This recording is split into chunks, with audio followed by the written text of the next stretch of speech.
Eu tenho a palavra de Deus para você nessa noite. Deus tem gerado isso no nosso coração. O tema da palavra hoje é independência versus dependência. O que nós podemos ser independentes, o que nós precisamos ser dependentes. E nesse tempo de afastamento social, de distanciamento, a tendência que nós temos de nos tornarmos independentes, né? Nós usamos de todas as maneiras, né, formas e maneiras, para poder nos distanciarmos, porque precisamos estar sozinhos, mas isso não é reino de Deus. Deus não tem isso para a sua igreja. Deus é um Deus trino, né, Elohim, deuses, né, no plural, um Deus em três manifestações, em três pessoas, e ele fez o homem trino também, e fez o homem, colocou o homem no meio de um habitat, de um ambiente onde existe uma dependência, onde ele precisa do outro, onde ele precisa do ambiente, onde existe essa relação, essa comunhão, e comunhão é a palavra da hora, é a palavra da vez, né? E como que isso funciona no meio do povo de Deus, e como que isso funciona nas regiões celestiais, no reino de Deus.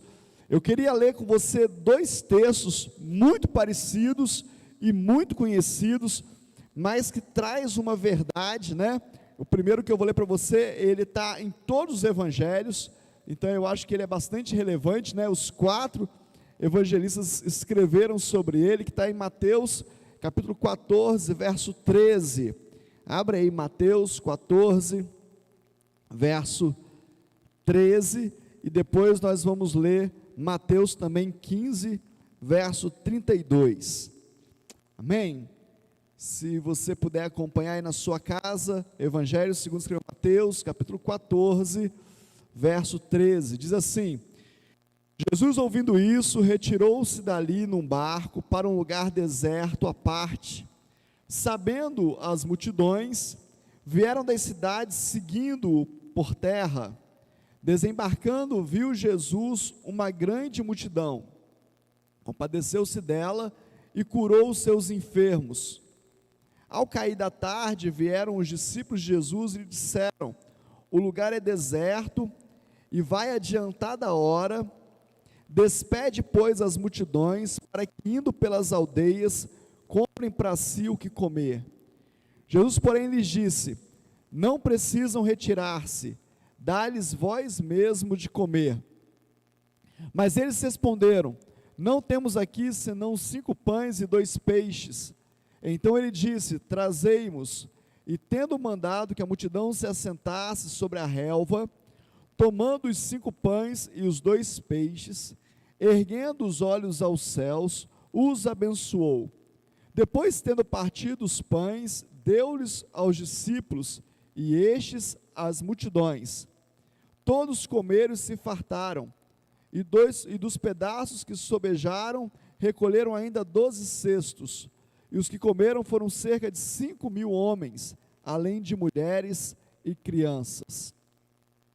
Vamos ler agora Mateus capítulo 15, verso 32, é um outro momento, muito parecido, mas um outro momento. Chamando Jesus os seus discípulos, disse: tenho compaixão dessa gente, porque há 3 dias que permanece comigo, e não tenho o que comer, e não quero despedi-la em jejum, para que não desfaleça pelo caminho. Mas os discípulos lhes disseram: onde haverá neste deserto tanto pão para fartar tão grande multidão? Perguntou-lhe Jesus: quantos pães tendes? Responderam: 7 e alguns peixinhos. Então, tendo mandado o povo assentar-se no chão, tomou os 7 pães e os peixes, e dando graças, partiu e deu aos discípulos, e estes ao povo. Todos comeram e fartaram, e do que sobejou recolheram 7 cestos cheios. Ora, os que comeram eram 4.000 homens, além de mulheres e crianças. E tendo despedido as multidões, entrou Jesus no barco e foi para o território de Magadã. Amém? São duas passagens muito parecidas, dois milagres, duas maravilhas que Jesus fez, muito próximos. Mas eu queria te chamar a atenção para algumas coisas muito interessantes. Primeiro que esse primeiro texto que nós lemos, eu já falei, os 4 evangelhos relatam. Isso, para mim, fala da importância desse momento. A segunda coisa é que pouquíssimos milagres tão nítidos Jesus fez 2 vezes. Ele acalmou a tempestade mais de uma vez, ele multiplicou pães e peixes mais de uma vez. A primeira vez, o primeiro momento do acalmar a tempestade, ele estava falando sobre autoridade, ensinando os discípulos a terem fé, a confiarem em Deus, e agora ele está fazendo um ato de ensinamento sobre sobrevida, sobre viver nessa terra, sobre ter de Deus o suprimento. É isso que ele está ensinando os seus discípulos. E aí eu queria desafiar você a fazer um exercício comigo, de o quanto você conhece o teu Pai Celestial. O quanto você tem de dependência do Pai Celestial. Eu queria te perguntar, como que você oraria nesse caso? Tem uma multidão, muitas pessoas, milhares de pessoas, em torno de 20 mil, contando crianças e mulheres, e agora você precisa de comida. Como que seria a sua oração? Como seria a oração da igreja de hoje? Como que nós nos juntamos? Gente, vamos juntar aqui, vamos orar, porque em unidade Deus faz, né? Em unidade Deus age. Vamos dar as mãos aqui, vamos concordar, vamos pedir: Deus, nos dê o alimento de hoje, como diz a tua palavra, lá na oração do Pai Nosso, o pão nosso de cada dia nos dai hoje. Vamos nos juntar aqui e vamos orar, e Deus vai fazer. Deus poderia fazer dessa forma, sim ou não? Sim, Ele poderia fazer, Ele tem poder para fazer, mas Jesus ensinou para a gente uma outra coisa. Jesus está ensinando para a gente algo diferente. Jesus está mostrando para a gente o nível de intimidade e de relacionamento com o Pai. Jesus não pede para o Pai dar pão. Jesus não pede para o Pai dar peixe. Jesus não pede para que se multiplique. Jesus dá graças. Por que Jesus dá graças? Por que Ele agradece? Por que Ele consagra? Por que simplesmente Ele faz assim? Por que Ele faz parecer para nós tão simples? Sabe por quê, querido? Porque Ele é filho. E o filho sabe o que o pai tem. O filho sabe qual o poder do pai. O filho sabe qual a capacidade do pai. Vou te dar um exemplo. Você está no meio dos seus amigos, você ainda é solteiro, talvez um jovem, um adolescente, tem um colega seu no meio da roda, e você diz para o seu colega assim: vamos almoçar lá em casa. Vamos almoçar na minha casa, vamos lanchar lá em casa. Por que você fala isso? Porque você sabe, na sua casa tem comida. Sabe que o seu pai colocou comida em casa, ou sua mãe, ou quem quer que seja. Então você tem a confiança que na casa do pai tem alimento, que o pai supriu. Essa é a relação de Jesus. Para Jesus não tinha nenhuma questão de quanto tinha de pão, quanto que o pai tinha de pão, quanto que o pai tinha de peixe. Ele simplesmente sabia que o pai tinha. E quando nós sabemos que o pai tem, querido, nós só agradecemos, nós só entregamos. É diferente, é completamente diferente. E aí nós criamos uma rotina gospel, evangélica, onde nós acostumamos a pedir. E aí você pode dizer: mas a palavra de Deus fala: pedir e dar-se-vos-á, bater e abrir-se-vos-á. É verdade, mas nós não podemos resumir o nosso relacionamento com o Pai só no dar, só no receber. Já viu quando o seu filho, você que é pai, você que é mãe, começa a ter uma relação com você só de te pedir as coisas? Só de pai me dá, pai me dá, pai me dá, pai me dá? Tem uma fase das crianças que são assim, né? Tem uma fase que elas ficam pedindo tudo. E aí, como que você se sente como pai? Eu me sinto mal. Será que eu sou só isso? Será que eu só tenho coisas para dar? Será que a minha presença, o estar comigo não é o suficiente? Quando você olha a parábola do filho pródigo, e aí você vê o filho mais velho chegando para o pai dizendo: pai, eu estou com você o tempo todo, e você nunca me deu nenhum cabrito. A resposta do pai é: tudo que é teu é meu. Tudo que é meu é teu, eu estou aqui. Eu estou aqui. Quando eu estou, as coisas que eu tenho estão comigo, e tudo que está comigo também é teu. A gente vai precisar evoluir, aumentar, melhorar o nosso relacionamento com o pai. A gente vai precisar parar de ser aquele filho que só pede, achando que o pai só tem coisas para nos dar, e nós vamos precisar aprender ao tamanho, a intensidade, o poder que esse pai tem, que esse Deus tem. Qual foi a última vez que você chegou na presença de Deus e você só agradeceu? Você só falou: muito obrigado, Deus. Graças te dou, Deus. Graças te dou pelo que eu tenho. Graças te dou pelo que eu vivo. Graças por aquilo que eu ainda não tenho. Jesus está agradecendo por algo que ele não tinha, mas o pai tinha. Deixa eu te trazer uma revelação para a sua vida nessa noite. Aquilo que você não tem, não quer dizer que o pai não tenha. O pai tem. O pai é dono de tudo. O pai tem todo o poder. O pai tem todas as coisas. O fato de você não ter, não diminui o poder de Deus. Não diminui o tamanho de Deus. Jesus está aqui como homem, e ele simplesmente dá graças. Graças te dou, Pai. Graças te dou por esses pães, por esses peixes, e agora eu vou alimentar essa grande multidão que veio atrás de ti, porque quando eles olham a mim, eles olham a ti. E agora ele dá comida. Sabe, querido, a gente não tem acreditado na Bíblia. A Bíblia fala que Deus te fez como? Como é que Deus te fez? A imagem e semelhança dele.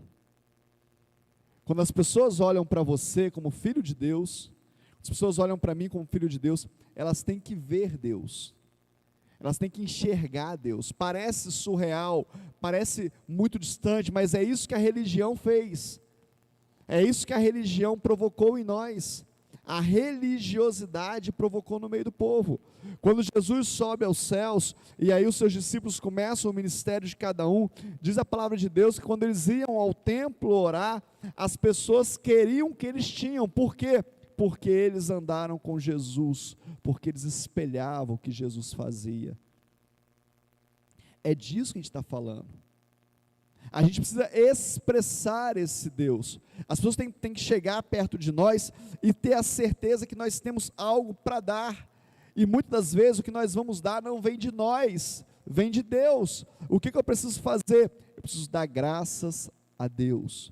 E é tão interessante porque Jesus ele faz isso, e nos dois textos, se você observar, nos dois textos que nós lemos aqui, acontece algo muito especial.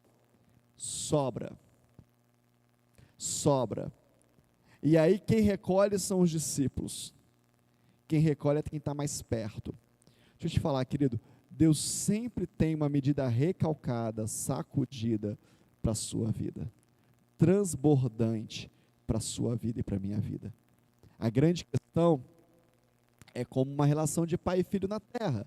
O filho fica: me dá, me dá, me dá, me dá, me dá, me dá, me dá. O pai fala: então toma. Mas toma só isso. Só o que você está pedindo. Quando a gente entende o tamanho do pai, a gente recebe muito mais dele. Se a gente for estudar esses dois textos, se a gente for trazer esses dois textos assim, ponto a ponto, tem tantos ensinamentos, tantas preciosidades. As pessoas que estão relacionadas, as pessoas que estão citadas nos dois textos, Quem faz parte desse momento que ficou registrado na palavra de Deus? A multidão é só multidão, querido. A multidão só anda atrás, a multidão só vai junto. A multidão ficou com o quê? A multidão ficou com um pedacinho de pão e um pedacinho de peixe. A multidão só não morreu de fome. A gente precisa entender isso. Eu fico imaginando o tamanho da colheita de quem tinha os 5 pães e os 2 peixinhos. Quem ofereceu? O que aconteceu nessa vida? O que se tornou? Imagina, eu tenho isso aqui, eu te dou. É tão interessante isso, preguei no domingo passado, ali em Volta Redonda, e citei esse texto. Quando você vai ver Jesus se encontrando com um jovem rico, e Jesus fala para ele: vai e vende tudo que você tem. Ele vai e não volta. E exatamente isso que acontece nos dias de hoje. Porque para se relacionar com o Pai, ou é tudo ou é nada. Ou você entrega tudo, ou você não tem nada. É assim que funciona. E aí, quando eu falo de entregar tudo, não é entregar tudo que você tem, seus bens materiais, seu dinheiro, nada disso. Deus não precisa de nada disso. Ele quer você por inteiro. Então, essa é uma questão que nós precisamos aprender. O quanto nós estamos dispostos a dar. É uma figura no meio dessa multidão que tinha e entregou. Jesus pega e dá graças, e aí distribui para todos. E eu vou repetir: a multidão fica com um pouquinho de peixe, um pouquinho de pão. Não seja a multidão. Participe do processo. Não seja o espectador. Diz o texto que a multidão, sabendo do que Jesus fazia, Jesus atravessa, e é um pedaço de terra não tão grande. Ele atravessa e a multidão vai ao redor e chega também no mesmo lugar, porque queria ver o que Jesus estava fazendo. E aí recebe pão e peixe. Mas os discípulos que estavam com Jesus recebem um cesto cheio. Participaram do processo, creram juntos. Eu fico imaginando, se fosse nós, se fosse eu e você, se o seu pastor falasse para você: o que tem aí? O que tem aí na sua mão aí? Ah, tem uns 5 pães, pastor. Vamos cá, vamos orar aqui. Deus, muito obrigado. Agora distribui para as pessoas que estão aí. Pastor, não vai dar. Pastor, você sabe que não vai dar. Como é que eu vou dizer? Vai dar briga. Jesus estava vendo um movimento de cozinha na nossa igreja, alguém cozinhando alguma coisa, e alguém dizendo: não vai dar, tem que comprar mais. E o outro dizendo: não precisa. Eu dizendo: tem que comprar mais, não precisa. E eu passei, eu vi aquela conversa, e eu voltei e falei assim: ora, gente. O que nós precisamos fazer é orar. É só isso. E Deus sobrou, guardou, foi para outro dia. Porque o que nós precisamos fazer é, de fato, acreditar no que a palavra de Deus diz. Nós somos a imagem e semelhança do Pai. O Pai tem todas as coisas, e eu sou herdeiro dele. Eu sou aquele que estou com o Pai. E agora, eu posso receber do Pai as bênçãos que ele tem. Tem alguns detalhes, né? Um lugar deserto, um lugar onde não tinha ninguém, mas o povo estava ali para ouvir Jesus. No outro texto que nós lemos, no capítulo 15, fala que eles estão ali há 3 dias, eles estão ali há muito tempo esperando algo de Jesus. E aí Jesus usa uma palavra muito forte, ele fala assim: eu não posso despedi-los para que não desfaleçam pelo caminho. Ok, deixa eu falar uma coisa para você. Deus sabe o que você precisa. Deus sabe que se Ele não cuidar de você, você desfalece. Deus sabe que se Ele não te der alimento, você morre, você não aguenta. A gente vai precisar tirar essa imagem desse Deus tirano, desse Deus durão, desse Deus que está pronto para nos punir, e entender que Ele é Pai. Qual pai que deixa um filho com fome? Qual pai que deixa um filho desfalecer? E aí você pode pensar assim: ah, pastor, mas tem um monte de gente morrendo de fome. Verdade, mas não é a vontade do Pai, não é a vontade de Deus. Existem outros fatores, existem outras variáveis, inclusive, não são todos, mas inclusive a variável da decisão. O filho pródigo tinha tudo na casa do pai, ele resolve pegar, ir embora e gastar, a ponto de não ter o que comer, e ter vontade de comer as bolotas dos porcos. Mas não é o pai que está errado, é uma escolha do filho, foi o filho que escolheu. Tem escolhas nas nossas vidas, querido, que vão nos levar à escassez, tem escolhas na nossa vida que vão nos derrubar na lona. Uma delas é como hoje, você pode escolher cultuar a Deus ou não, pode escolher dar glórias a Deus ou não, você pode escolher reconhecer Deus como supridor de todas as coisas ou não, é uma decisão nossa. Eu decidi no meu coração, em tudo eu dou graças a Deus, dou graças a Deus pela fartura, quando os cestos estão cheios, quando tem muito, quando está transbordando, quando eu posso abençoar até a outros. Eu dou graças a Deus quando o cesto está médio, eu dou graças a Deus quando o cesto está baixo. Eu sei que o meu Deus pode todas as coisas, e se alguma coisa está acontecendo que não é dentro daquilo que eu esperava, é porque o meu relacionamento com o Pai está comprometido. Talvez se você tivesse o relacionamento que Jesus tem com o Pai, se eu tivesse o relacionamento que Jesus deixa transcrever aqui com o Pai, nós não precisássemos pedir nada para Ele. Hoje eu falei com uma pessoa e eu perguntei para ela, se o seu filho precisa de alguma coisa, ele tem que te pedir, ou você já sabe que ele precisa? E ele me respondeu, lógico que eu sei o que ele precisa. E eu tive que falar para ele, lógico que Deus sabe o que você precisa. Lógico. Melissa lá, Gessiano, ela tem que falar com você o que ela precisa, você já sabe. Acabou o leite, o que você faz? Vai comprar.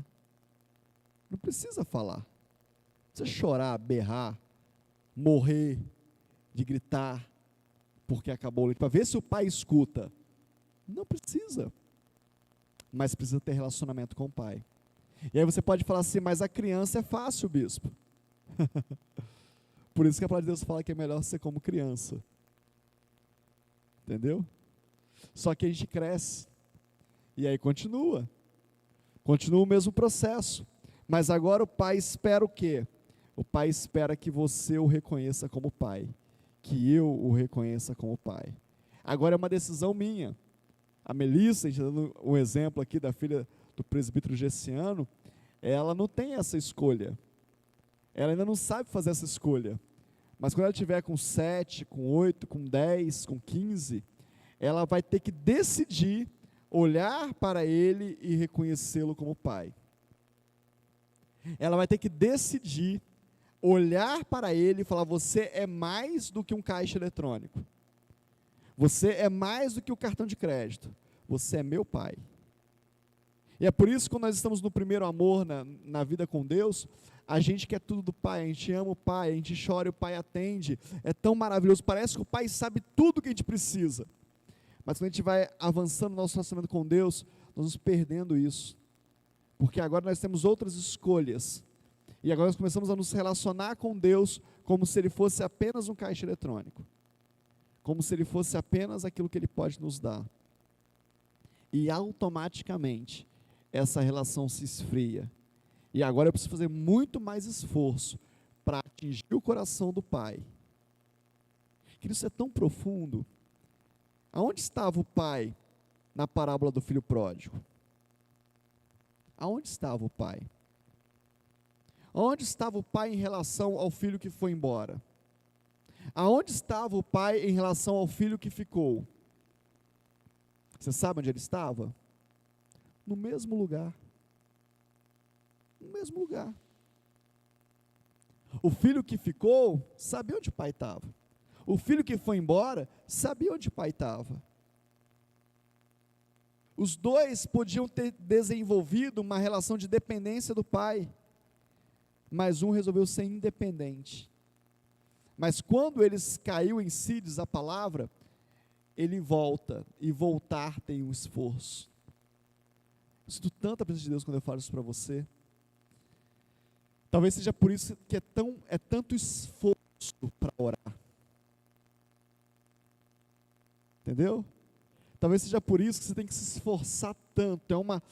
É um esforço, é um peso, é um exercício difícil. Porque talvez você esteja voltando. Você está longe do Pai. E aí você tem que falar: Pai, me dá, Pai, eu te amo, Pai, está ouvindo, Pai? Oh, Pai, eu te amo, Pai, você está ouvindo? Você está ouvindo, Pai? Está longe. Agora, se você estiver se relacionando com o Pai, se eu estiver relacionando com o Pai, eu só deito a minha cabeça no colo dele. E o coração dele é meu, e o meu coração é dele, ele sabe o que eu estou precisando. O Pai fala assim, quando ele chega assim, eu já sei o que é.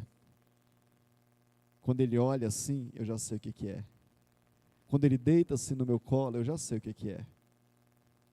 Agora o filho mais velho também estava no mesmo lugar, mas viu o Pai só como Senhor, e não como Pai.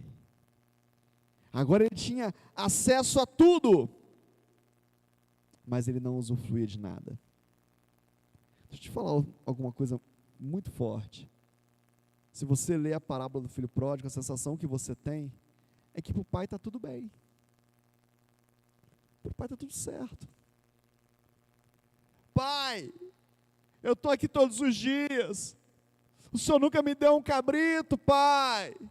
Agora esse aí que vai embora, que gasta o seu dinheiro, quando volta você faz uma festa. Você percebe que o pai não tenta justificar? O pai não fala do outro. O pai fala dele. O pai fala: filho, é tudo teu. Você não sabia disso? Aquele estava perdido, foi achado, mas isso aqui é tudo teu. Estava longe, foi encontrado, mas isso aqui é teu. Você não entendeu isso ainda? É natural para o pai. O pai olha para você como tudo que é dele é seu naturalmente. O natural é usufruir. Por isso que Jesus chega diante da multidão de mais de 20 mil pessoas e fala: Pai, obrigado pelos 5 pães, pelos peixes.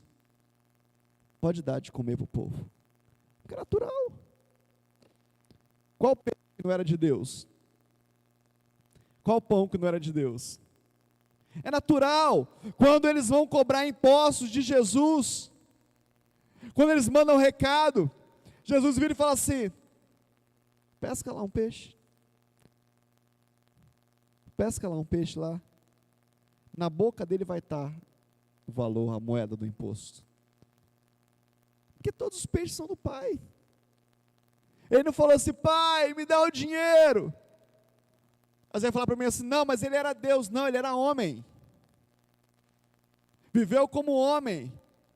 Ah, mas qual a diferença? Então, a diferença é que ele se relacionava com o Pai. Aquilo que eu vejo o Pai fazendo, isso eu faço. Eu tenho uma dependência do Pai. Eu estou ligado ao Pai. Eu trabalho, meu Pai trabalha até de noite, até quando vocês estão dormindo, porque eu e o Pai somos um. Essa é a diferença. Ah, mas é possível, bispo, ter essa unidade com o Pai? Jesus teve. E agora nós temos através de quem? Através do Filho. Aquilo que pedires ao Pai, em meu nome, vos será dado. Você acredita na palavra ou não? Você crê mesmo? Se o pai quiser, se o pai tiver vontade, se o pai não tirou um cochilo hoje à tarde, se o pai não estiver na rede balançando, se o pai for com a minha cara, se o pai... Aí ele faz. Não é isso que a Bíblia diz. Ah, então ele vai fazer tudo. Ele é justo. E ele é pai. Você está pronto para receber tudo? Você tem maturidade para receber tudo? A palavra de Deus diz, quando a criança, o herdeiro é criança, não pode receber a herança, porque não tem maturidade. E aí fala que fica com quem? Fica com um tutor. Isso é sério. Será que tem algumas pessoas com as nossas coisas aí, Gessiano? Alguns tutores aí, com aquela mansão que estava preparada para você? Será que tem algum tutor aí vivendo nela? Guardando ela para você? Não, estou guardando ela aqui para ele. Quando ele crescer, o pai dá para ele. É o que está na Bíblia ou não, querido? Tem na sua Bíblia ou não? É o que está na palavra de Deus.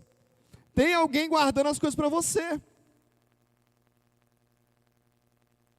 Precisa crescer. Precisa avançar. Precisa parar de criar problema onde não tem. Precisa aprender a resolver problemas. Jesus tinha um problema aqui? Era um problema? Era para você um problema? Sem avisar, é um problema para você? Meu Deus! Como é que eu vou fazer? Não tem comida. Acabou a carne. Ô pai, você tem todas as carnes, não tem? É simples. Marta e Maria, uma preocupada porque tinha que servir a equipe de Jesus, a outra deita nos pés porque sabe que Jesus é o Filho de Deus e Deus tem tudo. Ah, pastor, então nós não vamos mais fazer nada. Não é isso que eu estou falando.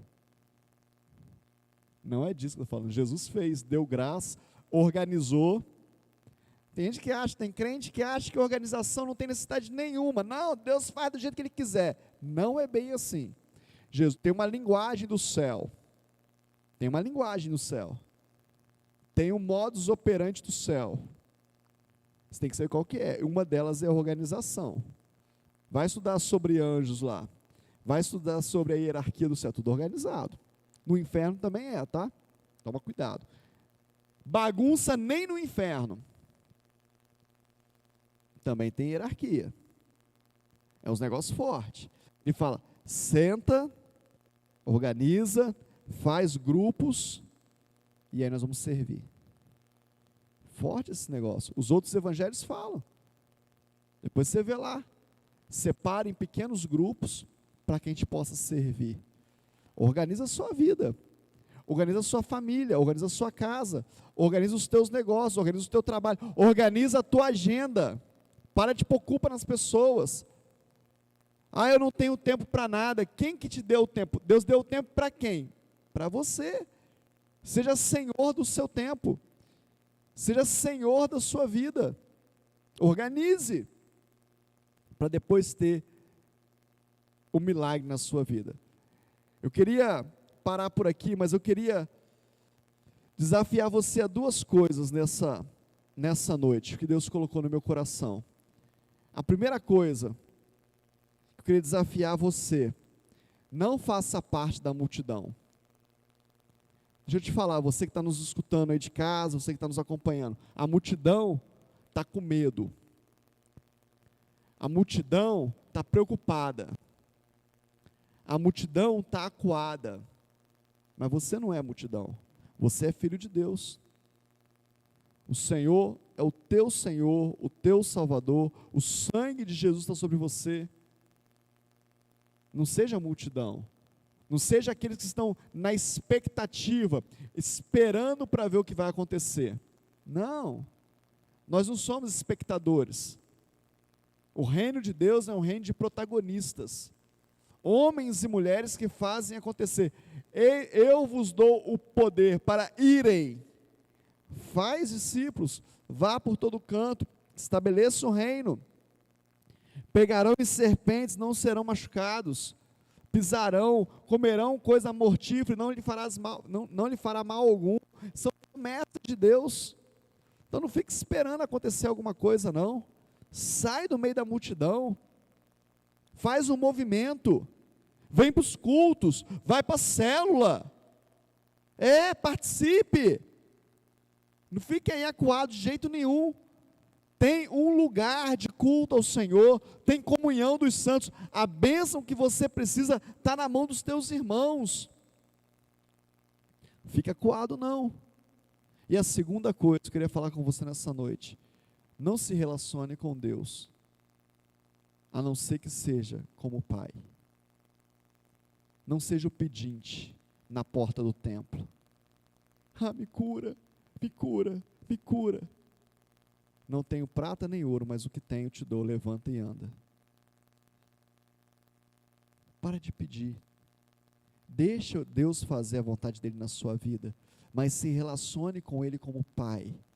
Gaste mais tempo no colo dele do que pedindo as coisas para ele. Gaste mais tempo adorando do que reivindicando. Gaste mais tempo adorando do que murmurando. Faz esse teste. Vê se não funciona. Nós estávamos conversando esse final de semana, falando como que Deus, ele nos surpreende, né? Às vezes nós estamos precisando, querendo, às vezes nem é necessidade, às vezes é só querendo alguma coisa. Assim, tem vontade de ter alguma coisa. E aí nós pensamos, nem falamos com ninguém, só pensamos. E aí Deus vem e faz. Tantos sonhos que eu tive, Deus já realizou. Sem muito esforço, sem muito pedir. Muitos dele eu nem pedi. Eu já fui para Israel 2 vezes. Eu nunca pedi para Deus para ir para Israel. Eu só tinha um sonho de ir para Israel. Só tinha uma vontade. Nunca orei. Deus, deixa eu ir para Israel um dia. Deus, eu quero ir para Israel. Nunca orei. Eu só sonhava. Um dia eu vou a Israel, um dia Deus vai me abençoar, eu vou a Israel. Fui 2 vezes, não orei nem da primeira nem da segunda. Agora acredito no meu Deus. Acredito quem Ele é. A primeira oportunidade que eu tive, que eu fui na primeira caravana para Israel, eu e a pastora Carla. Primeiro dia que o bispo Zé falou comigo, e aí, vamos para Israel? Eu falei, vamos. Não tinha condição nenhuma, mas acreditei no meu Deus. A forma com que Deus ia fazer, a maneira que Deus ia, nunca orei pedindo. Ah, orei 10 anos pedindo por isso. Não, não é verdade. Não estou dizendo para você que tem orado por algo há muito tempo, ou há pouco tempo, que você está errado. Não, não estou dizendo. Mas estou dizendo que para Deus vale mais a sua companhia e o relacionamento dele com você do que as coisas que ele pode te dar. Ele te dá o que ele quiser, a hora que ele quiser. Ele pode te dar o que ele quiser, na quantidade que ele quiser. Mas o relacionamento só você pode entregar. E para Deus precisa ser tudo.